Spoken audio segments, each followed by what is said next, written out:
Welcome to Coffee with Democrats, a sensible platform for progressive conversations. Coffee with Democrats is a grassroots movement dedicated to hearing from Democrats, candidates, legislators, and friends from all political backgrounds who want great conversations. Coffee with Democrats is committed to increase Democrat voter registration and Democrat voter turnout by making voting more exciting and meaningful. And now here's your host of Coffee with Democrats, Kevin Dawson. Can y'all hear me? I'll use my teacher voice. I don't need that. My name's Mary Brannon. This is my fourth time to run against Tom Cole. How did you get into this? Well, I'll tell you. My brother, who I adored, this picture of him, he did 2 tours in Vietnam. He came home and he was dying. He died a slow, painful death, eaten alive by Agent Orange. On his deathbed, I promised him I would not let the VA go private and close all the VA hospitals, which is just what they're wanting to do. Anytime something goes private, the cost goes up and the price goes down. And I'm just not going to have that. You know, when my brother was so sick, that VA hospital helps the people who love him. We would go up there and we would sit, and we cannot have that VA go private. Right. It's like whenever they did privatize base housing on Tinker. Mm-hmm. They took it away from the government, and let me tell you, when I was a new bride, I lived in base housing.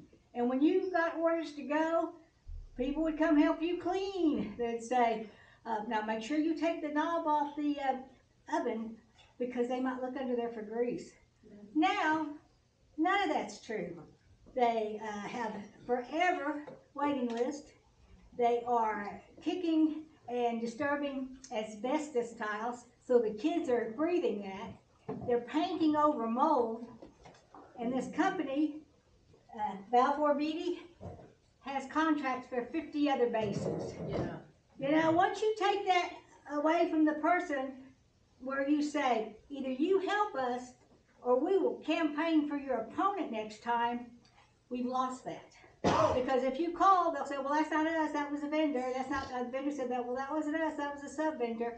So all this pointing, and yet those kids are still being sick, and that stuff is still, all that mold is still making them sick. So we cannot have that in the hospitals.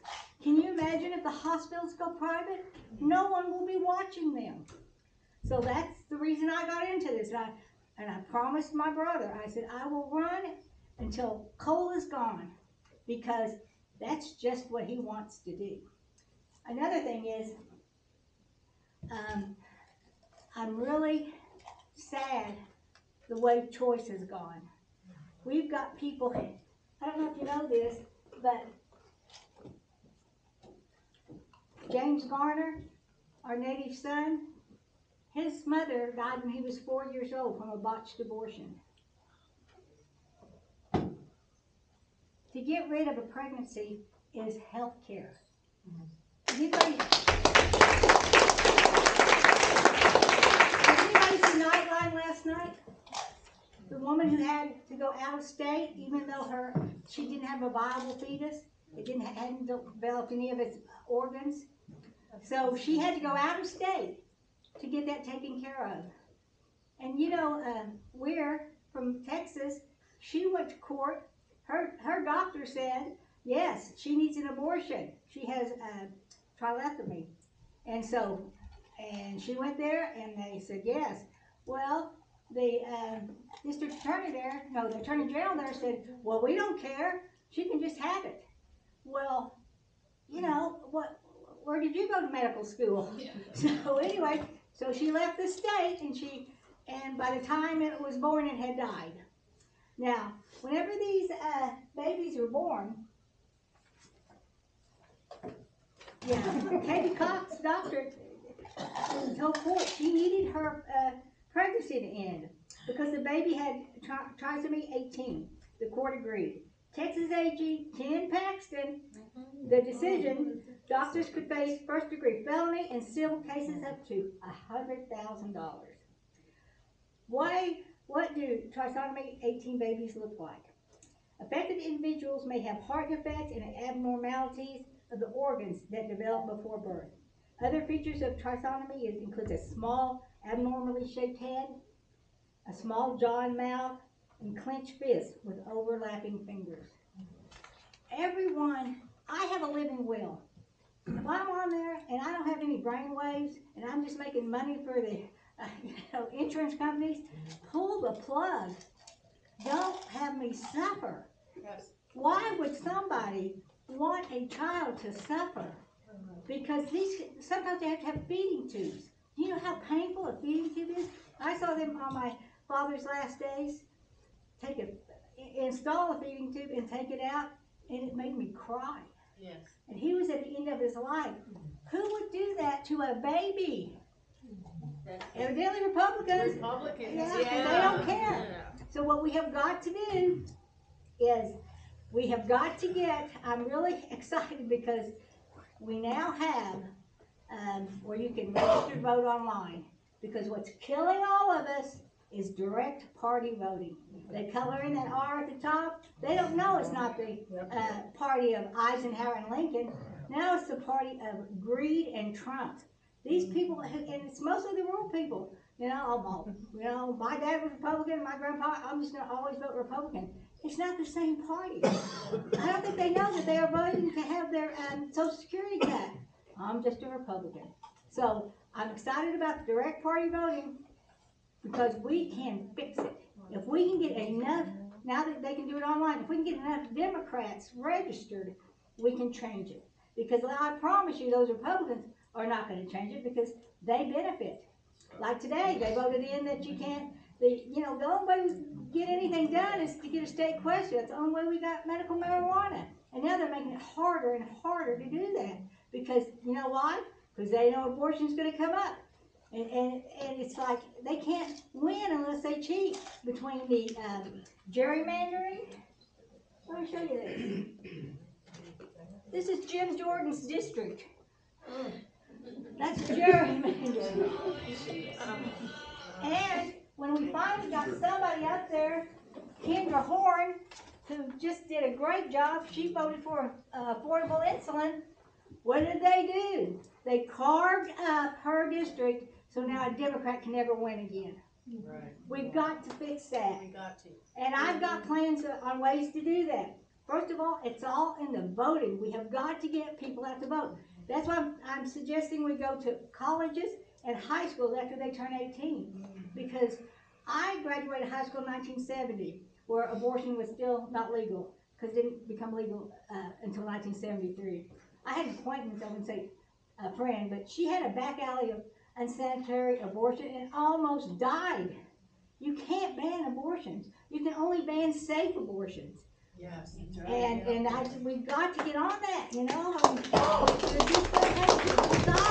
I never thought in my lifetime that my daughter and granddaughters would have less rights than I have. Right. You know, and these poor people, you know, I feel sorry for, since Roe v. Wade, there's been 65,000 rapes that cause pregnancies in the red states that don't allow abortion. 65,000. Now you tell me, should a 10-year-old be forced to have a rapist baby? No. Exactly. I'm a retired school counselor. In fact, I was retired from herself. And let me tell you, we need to help these people as much as we can because they're counting on us. And you know, one of the reasons the abortion went through is because people realized we are saving people's lives. Saving people's lives. Can you imagine having a fetus in there that's dead, and they said, well, you're just going to have to keep it in there until it comes out naturally. Think how all the toxins. And then some of those nuts up in Washington, you know, ectopic, does everybody know what ectopic pregnancy is? That means it gets the egg and the Well, it will kill you. And one of those smart white guys in Washington said, well, just take it out of the tube and reimplant it in the womb. Well, it's just impossible, you know. So anyway, that's my big thing, is to get enough votes. And see, this is the size it is usually when it's aborted, when it's ended. Because once they realize, they do it in the first 8 weeks. And all the stuff that the Republicans say, well, they'll do it after they're born, that's just not true. That's just not true. But the thing is, we've got to have a plan. You know, I really want people to get out there and register the young voters. And Social Security, same thing. You know, they keep trying to take our earned benefit, calling it an entitlement. I paid in that 35 years with my employer also contributing. You're telling me that's an entitlement like food stamps and Section 8 housing? That's an earned benefit. And if you take it, you're stealing from me. You're stealing from me. So we've got to get that out there. And also, we've got to make sure that they are not taking away our veterans' rights. You know, when you see Tom Cole, he's over there, oh, I'm for the veterans. He voted against the PACT Act, that the veterans with cancer from burn pits. They just don't tell the truth.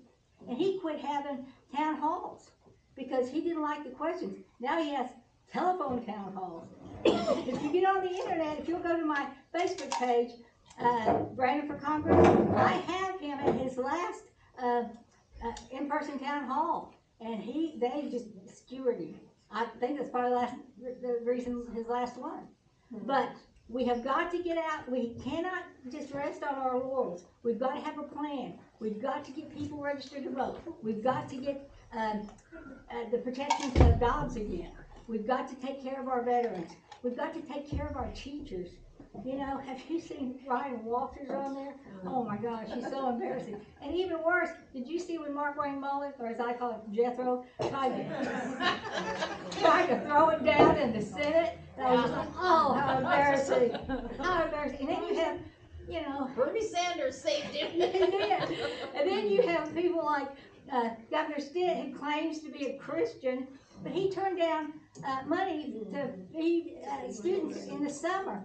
Free money. But he's using my tax money, my federal tax money, to give to 150,000 households for tuition, which is against the Constitution, separation of church and state. Anyway, those are my things. I got a bunch of stuff up here, if you'll see on there, that give stuff to these tax breaks to these businesses and how much they benefit. Mary, thank you.